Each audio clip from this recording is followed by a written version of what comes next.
अस्सलाम वालेकुम guys, I hope you are all fine. तो आज today is my topic exercise 7.2 question number 1। तो क्वेश्चन नंबर 1 करने से पहले हम इसकी कुछ डेफिनेशन है, एक दो डेफिनेशन वो अंडरस्टैंड कर लेते हैं। अंडरस्टैंड करने के बाद हमारे लिए एक्सरसाइज सॉल्व करना ईजी हो जाएगी। So let's start. हम सबसे पहले इसकी डेफिनेशन पढ़ते हैं, अरिथमेटिक सीक्वेंस या प्रोग्रेशन। अरिथमेटिक सीक्वेंस की डेफिनेशन स्टार्ट करते हैं। And arithmetic progression is a sequence of numbers called terms. अब हम टर्म्स को समझते हैं, अंडरस्टैंड करते हैं। कह रहे हैं आपके पास एक सीक्वेंस है, लाइक ये ऊपर आप देखें -2 0 2 4।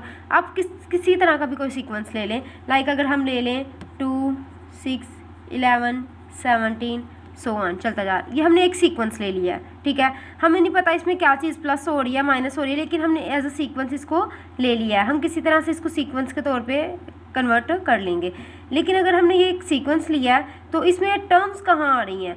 सीक्वेंस में ये जो नंबर्स मौजूद हैं, इनको जब आप सीक्वेंस वाइज नंबर्स को लिखते हैं तो इन नंबर्स को आप क्या पढ़ते हैं? टर्म्स पढ़ते हैं। Each of which after the first is obtain from the preceding one by one adding to it a fix number called common difference.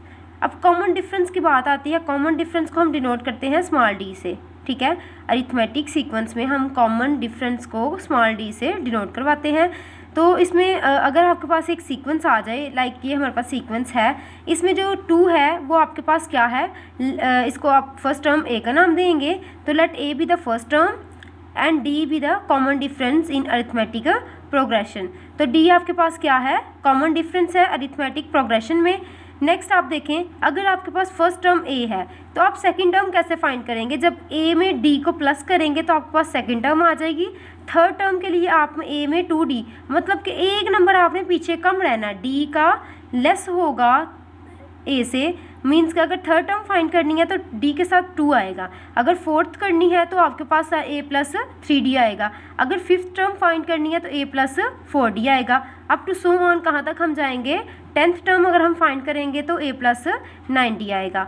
Okay, अब हम इसकी बात करते हैं इसकी nth टर्म की। हमें ये तो समझ आ गई है कि इसकी टर्म जो है फर्स्ट ए है, सेकंड ए प्लस डी है, third a plus 2d, up to so on चलता जाए। अब इसकी nth टर्म क्या है? वो nth टर्म हम देखते हैं।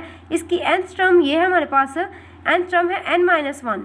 आपने क्या करना है? डी के साथ आपने ये इसका जनरल फार्मूला देखें, a plus n-1d।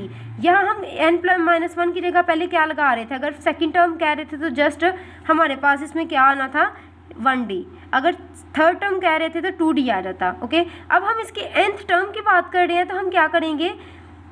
nth term का हमारे पास, nth टर्म के लिए हम जनरल फार्मूला इसका एक यूज़ कर लेते हैं। जनरल टर्म जो हमारे पास, उसको nth टर्म भी पढ़ा जाता है और उसको हम an से भी डिनोट करते हैं। nth टर्म पढ़ रहे हैं ना, तो नीचे a की बेस में क्या आ गया? n आ गया।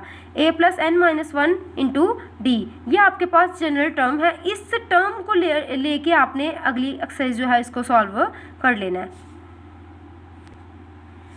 तो एक्सरसाइज 7.2 के क्वेश्चन नंबर 1 की तरफ आते हैं।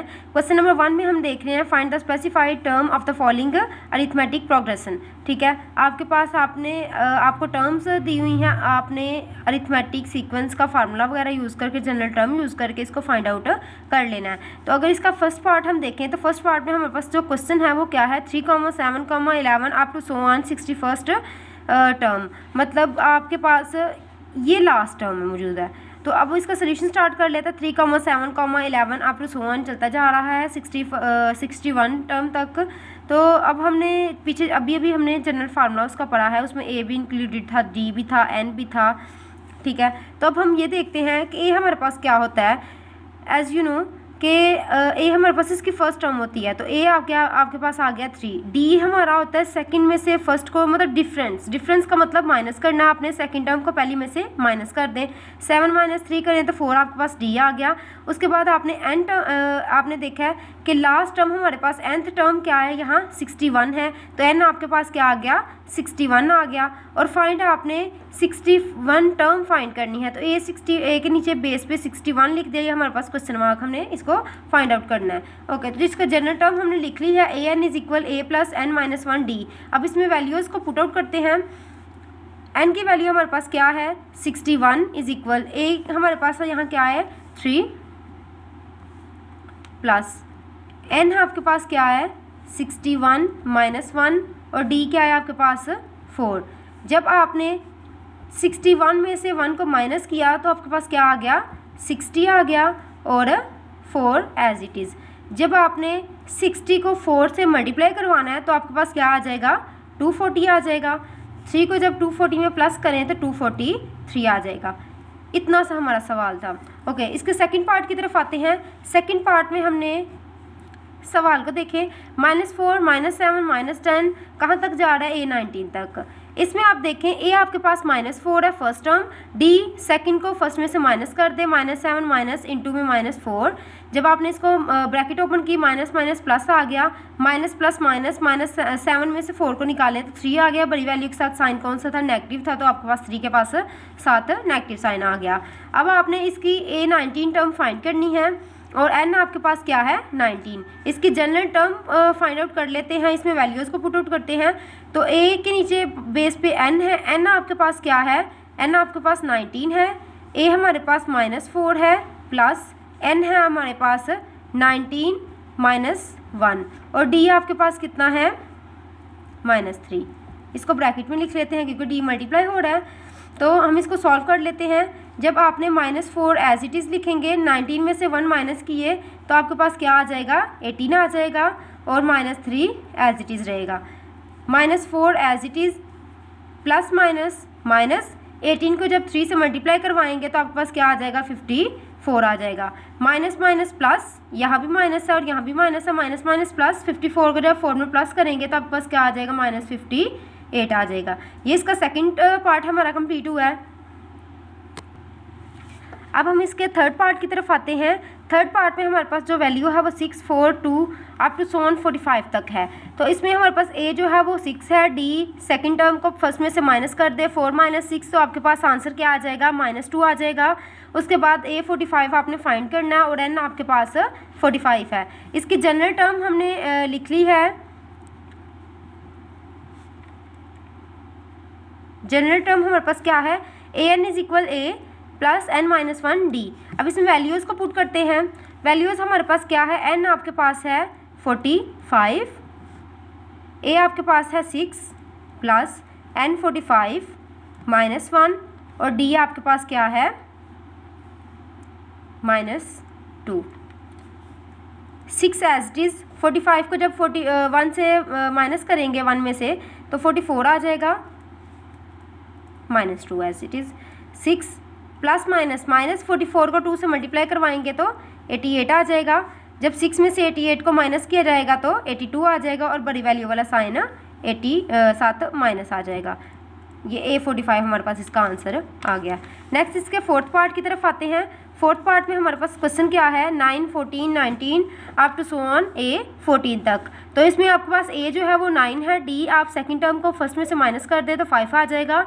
A14 आपने फाइंड आउट करना है और n आपके पास 14 है। तो इसका जनरल फार्मूला क्या है, general term an = a + n-1 d, ये आपके पास जनरल टर्म है। अब इसमें वैल्यूज़ को पुट करते हैं।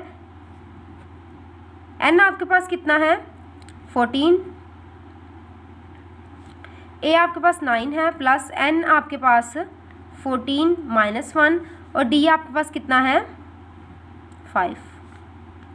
9 प्लस 14 को जब 1 में से माइनस किया तो आपके पास क्या आ गया, 13, 5। अब हम 13 को 5 से मल्टीप्लाई करवाएंगे। 13 को जब 5 से मल्टीप्लाई करवाया तो 65 आ गया।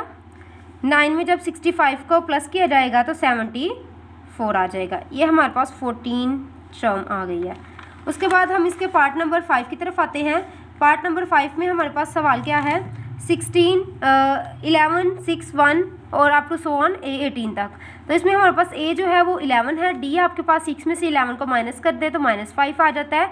A18 आपने फाइंड आउट करना है और n आपके पास 18 है। तो इसका जनरल टर्म हमने लिख ली है, an = a + n-1 d। तो n आपके पास क्या है, 18 है, a हमारे पास 11 है प्लस n आपके पास क्या है, 18 - 1 और d आपके पास क्या है, -5। 11 एज इट इज़, 18 को जब 1 में से माइनस किया तो 17 आ गया। 17 को जब आप -5 के साथ मल्टीप्लाई करवाएंगे तो आपके पास क्या आ जाएगा, प्लस माइनस माइनस 17 को 5 से मल्टीप्लाई करवाया तो आपके पास क्या आ जाएगा 85। 11 में से 85 में से 11 माइनस कर दे तो -74 आ गया। तो ये हमारा एक्सरसाइज 7.2 का क्वेश्चन नंबर 1 कंप्लीट हो गया है। नेक्स्ट लेक्चर में हम इंशाल्लाह इसका क्वेश्चन नंबर 2 कंप्लीट करेंगे। ओके, टेक केयर, अल्लाह हाफिज़।